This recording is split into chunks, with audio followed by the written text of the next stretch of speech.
我曾资助过的那个贫苦女孩即将成为女王。在苍穹奖颁奖礼上，我坐在观众席最暗的角落，只想亲眼见证她的加冕时刻。然后，追光灯找到了我。我本想站起来说，帮助她实现梦想本身就是回报，我不求任何回报。但她面对镜头，泪水冲花了完美的妆容，脸上写满屈辱。我要感谢那个男人，她哽咽着说，他让我明白，女孩要想安全，唯一的办法就是变得强大。他把慈善当作缰绳，要求我用令人作呕的方式回报他。致所有女孩，我们必须站在一起，必须保护彼此。全场哗然，瞬间，我淹没在愤怒与鄙夷的浪潮中。苍穹奖的灯光如超新星爆发，闪光灯与炫目的射灯交织。我坐在最后一排，隐在阴影里，攥着一张褪色的照片。那是10年前在阿巴拉契亚山脉一个被遗忘的角落拍的。一个名叫黛西的瘦小女孩穿着破旧衣服，手里拿着半块干玉米面包，但她的眼睛像星辰般燃烧。那时，她连句完整的话都说不利索。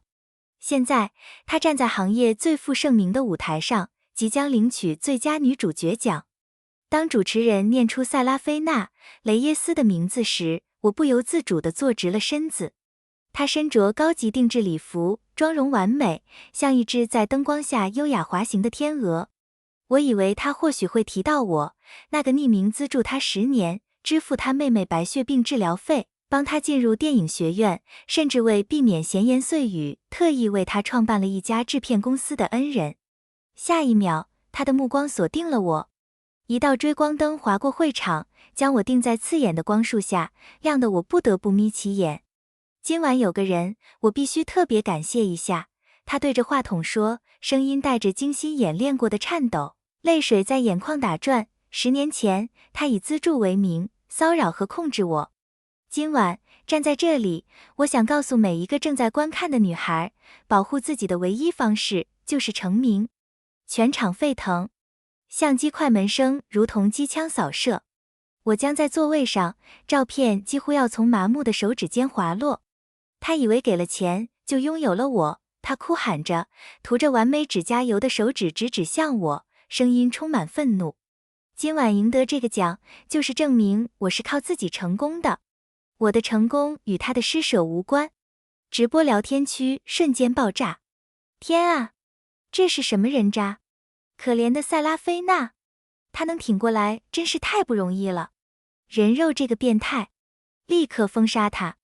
台上，塞拉菲娜脸上洋溢着胜利的红晕，眼中燃烧着毫不掩饰的恨意，直直射向我。我张开口 ，desperate 的想问他为什么，想解释这10年的真相，但记者已经像潮水般涌来，他们的话筒如同武器。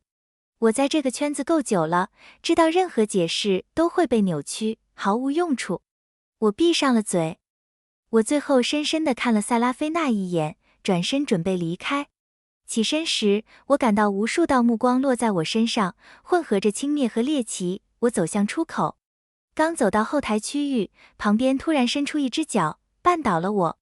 我毫无防备，重重摔在地上，膝盖传来一阵尖锐的剧痛。我痛得皱起眉，抬头看去，是个认识的人。蔡司，我公司正力捧的新晋小生，塞拉菲娜最新的银幕情侣。先生，请你自重。蔡司居高临下的看着我，满脸鄙夷。塞拉菲娜现在是明星了，不是你随便想骚扰就能骚扰的。塞拉菲娜结束了演讲走过来，带着嘲弄的冷笑俯视着我。利奥，戈登，别痴心妄想了。我查过你，不过是个小制片公司的无名小卒。你真以为有资格做我的恩主？他面容平静，话语却如匕首。他嘴角勾起一抹残酷的笑意，顿了顿，故意提高音量。哦，对了，过去10年你寄给我的那些信，我全烧了。光是看到就让我恶心。我凝视着他冰冷无情的双眼，心脏像被一只拳头攥紧。那些信里面有我的鼓励，我为他整理的学习资料，他妹妹每一次化疗后的好消息。对他而言，这一切竟然只是恶心。保安，把他轰出去！塞拉菲娜喊道。2名保安冲过来，抓住我的胳膊，开始拖我走。我挣扎着，回头望去，我看见蔡司对着镜头悄悄比了个胜利的 V 字手势。我看见塞拉菲娜嘴角一闪而过的得意微笑。我还看见她身后的大屏幕正在播放她的高光集锦。在经纪公司信息栏下， CEO 的名字和我的一样。被扔出会场时，我的手机响了，是助理发来的短信：戈登先生，公司官网被黑了，全是攻击您的恶意评论。读着短信，一股苦涩复杂的情绪在胃里翻腾。他们攻击的公司只是我旗下最小的一家，而塞拉菲娜签约的星光影业才是我为她一手打造的平台。她以为得了那个奖就拥有了一切，她不知道，她拥有的一切都是我赐予的。到达办公室时，一片死寂。员工们看到我，立刻低下头，避开我的视线。助理跑过来，抱着笔记本电脑，脸色苍白：戈登先生，事态已经失控了。井号利奥·戈登是变态，井号成了热搜第一。有人肉出了公司地址，楼下整条街都被记者堵死了。我瘫坐在办公室沙发上，打开笔记本电脑，热搜话题旁边带着一个火红的豹字，点进去是铺天盖地的辱骂。有人找到了我的照片，做成了各种羞辱性的表情包。紧挨着的是塞拉菲娜和蔡司新电影的话题，井号蔡飞永恒井号，里面充满了爱与支持的评论。先生，我们要发声明吗？助理怯生生地问。我摇摇头，点开一个加密文件夹，里面有一段10年前的视频。那时我刚满18岁，厌倦了父亲冷酷的商业手段，逃到乡下散心。就在那里遇到了他。那时他还不是塞拉菲娜·雷耶斯，他只是黛西，一个像他走过的土路一样平凡的名字。视频里，10岁的黛西被哥哥推倒在泥地里，母亲用扫帚抽打他，尖叫着：没用的丫头，还不如死了算了。我冲过去推开他们，塞给他们一叠钞票，让黛西继续上学。我记得他紧紧抱住我的腿，低声说：先生，我想读书，我想救我妹妹。长期营养不良加上繁重家务，10岁的她瘦得皮包骨头，除了那双眼睛，它们又大又黑，灼灼发亮。凝视着那双眼睛，我的心碎了。接下来的10年，我匿名寄去生活费，支付她妹妹的白血病治疗费，为她请家教。她考上电影学院后，我创办了星光影业，倾尽资源捧红她，同时始终保持距离，以保护她的声誉。我以为是在帮助她实现梦想，从未意识到我养大了一条毒蛇。戈登先生收到蔡司的私信，助理的声音打断了我的思绪。我点开消息，是一张照片。塞拉菲娜正把我的信投入火中，脸上带着轻蔑的笑，被火焰映照。配文是：放弃吧，戈登。塞拉说你的资助只是可悲的施舍，他永远不会感激你。我关上手机，指尖冰凉。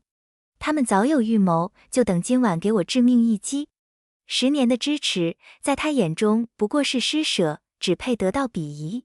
通知所有高管，明早9点紧急会议。塞拉菲娜、蔡司及其经纪人必须到场。我站起身，走到落地窗前，俯视着楼下如蚁群的记者，让技术部恢复官网。一条评论都不许删。助理愣了一下，然后点头：是，戈登先生。我望着城市的灯火，内心的怒火已冷却成一种平静而坚定的决心。塞拉菲娜，你想烧掉作为黛西的过去，想毁掉我给你的一切？好，我就亲手把你打回原形，让你明白，没有我的施舍，你什么都不是。第二天早上，我刚下车就被记者围堵。戈登先生，你骚扰塞拉菲娜·雷耶斯10年是真的吗？你为什么用钱控制他？你真的像他说的烧了他的信吗？闪光灯令人目眩，保安组成人墙，护着我挤过人群进入电梯。走进会议室时，里面已经坐满了人。塞拉菲娜坐在靠近主位的地方，穿着昂贵的权力套装，被一圈谄媚的高管围着。放心吧，塞拉菲娜，我们都支持你。市场部总监谄笑着说，那个利奥·戈登就是个疯子。我们已经在起草解雇文件了。没错，运营经理附和道，等他来了，我们帮你让他认清自己的位置。塞拉菲娜得意地笑着，看到我进来，她的脸瞬间结冰。利奥，戈登，你还有脸出现？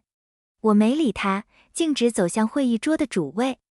高管们跳起来指着我，无耻，滚出去，滚！我笑了，这是我的公司，我为什么要走？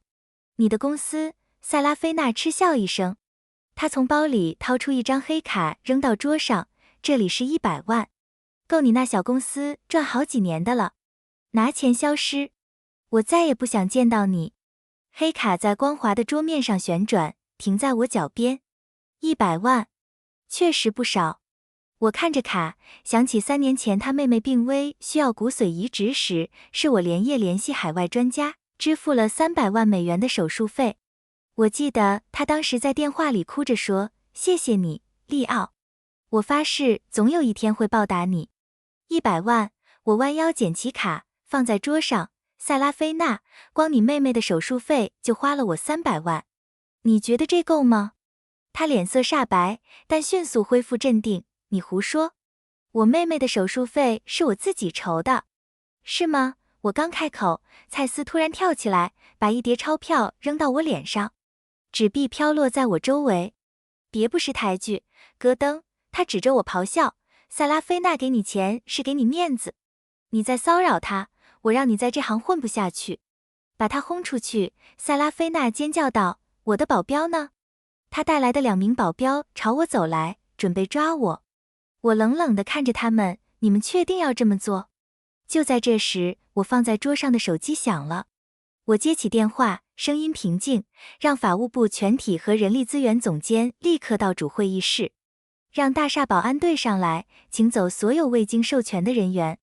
我挂断电话，会议室一片寂静，所有人都盯着我，脸上混杂着困惑和难以置信。